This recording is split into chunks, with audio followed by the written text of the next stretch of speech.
word jihad is mentioned in the Quran about 41 times. The words mercy, peace, and compassion are mentioned about 355 times. Yes, come in. Come on in, Riaz. Sit down, please.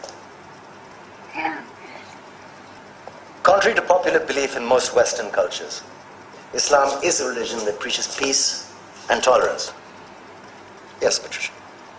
If Islam truly is a religion that preaches peace, then how come the world's most troubled spots, the West Bank, Afghanistan, Pakistan, Iraq, they're all plagued with Islamic terrorism? Well, that depends on your definition of terrorism. Some might argue that the US invasions of countries like Iraq and Afghanistan are also acts of terrorism. No, those were acts of war to get rid of despotic regimes. Or a means of getting at a country's oil.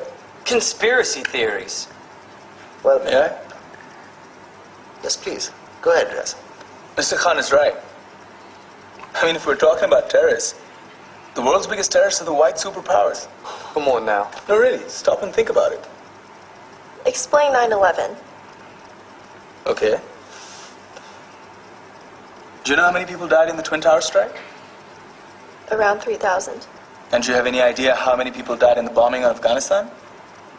Take a wild guess. More than 15,000 people died. And that's just conservative figures.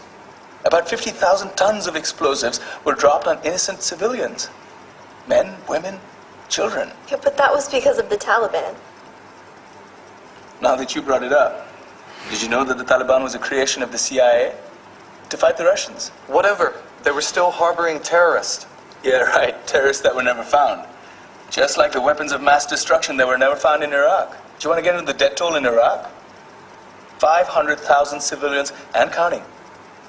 And what do Britain and America say when they don't find these weapons? It's simple. They just say sorry. And still refuse to relinquish control of these countries. What are you trying to say? What I'm trying to say is that just because you're American, wear a fancy suit, and call yourself the president, doesn't make you any less of a terrorist. I'm saying that if you don't stop meddling in other people's countries, you will face a backlash. If Muslims like you feel that way, then why don't you get out of our country? We will. As soon as you promise to leave ours.